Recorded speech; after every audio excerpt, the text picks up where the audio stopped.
आपण माने तो जानिथिबे भक्त दासिया बाउरी हाथरू केमिति आम महाप्रभु जगन्नाथ हाथ बढ़े नड़िया नहीं। तेबे मु तापर गोटे छोट कहानीटे आपण मानक आज कहबी। बहु पुरातन कालर कथाटिए। पुरी निकटरे थिबा गोटे छोट गाँव में दासिया बाउरी नामक जड़े लोक रोला। से जाति रे बाउरी थिला बोली ताको रीतिनीति अनुजाई श्रीमंदिर भितर को जावाई अनुमति मिलु नथिला। किंतु तांको हृदय थिला कालिया ठाकुरंग पाई अमाप भक्ति। से सर्वदा भाबुथिले, हे प्रभु मो अछुआ ही पारे, हेले मो मन तो अछुआ नुहे ना, किंतु तुमे कौन मो भक्ति को ग्रहण करिबो नहीं। दिने दासिया निज गाँवर किछि ब्राह्मण को पुरी जाउथिबार देखिले। से सांगे सांगे दौड़ी जाए निज बाड़ी एक सतेज नड़िया आनी ब्राह्मण हाथ में देले।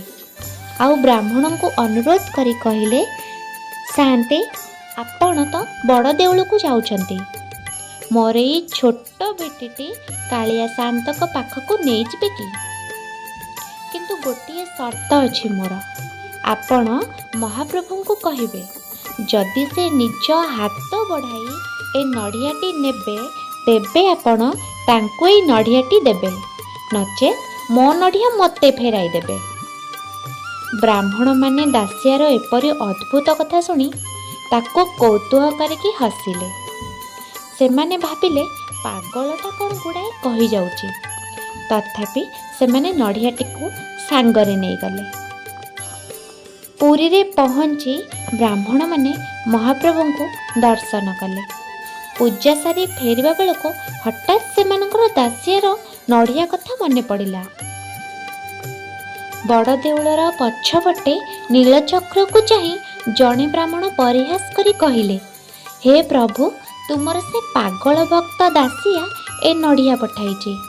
से कहिछि तुमे जदि निज हाथ रे नेब तेबे आमे तुमको ए नड़ियाटी देबु, नहेले ए नड़ियाटी आम सांगरे पुणी घर को फेराई नेबु। एबे तुम इच्छा। आश्चर्य कथा, से क्षण रे एक अद्भुत घटना घटिला। रत्न सिंहासन उपरु शून्य रे एक विराट लंबा हाथ बढ़ी आसला। से हाथटी सीधा आसी ब्राह्मण हाथर नड़ियाटी को टाणी नहीं गला। क्षणक मध्य नड़ियाटी अदृश्य हो गला। ब्राह्मण माने भय और विस्मयर स्तब्ध हो गले। सेमाने बुझी पारिले जे सेमाने जाहाकू अछुआ बोली भाबुतिले स्वयं जगन्नाथ तार भोग खाइबा पई व्याकुल थिले। ब्राह्मण माने गाँ को फेरी आसी दासियार पाद तले पड़ी गले। दासियार भक्ति आगरे जाति वर्ण अहंकार आज सबू हारीगला। भाव विनोदिया ठाकुर परा, भावर अभावे न मिले धरा।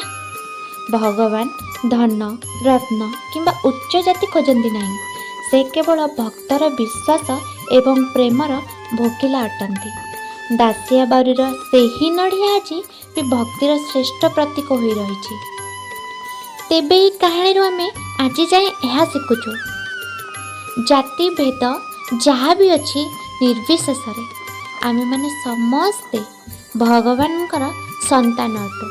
तेणु आमे जदि भगवान को भक्ति सहकारे डाकिबा तेबे भगवान सेठी थाई भी निज हाथ बढ़ेकी आमठू भोग नेबे आउ आम सहित से सब बेले थे।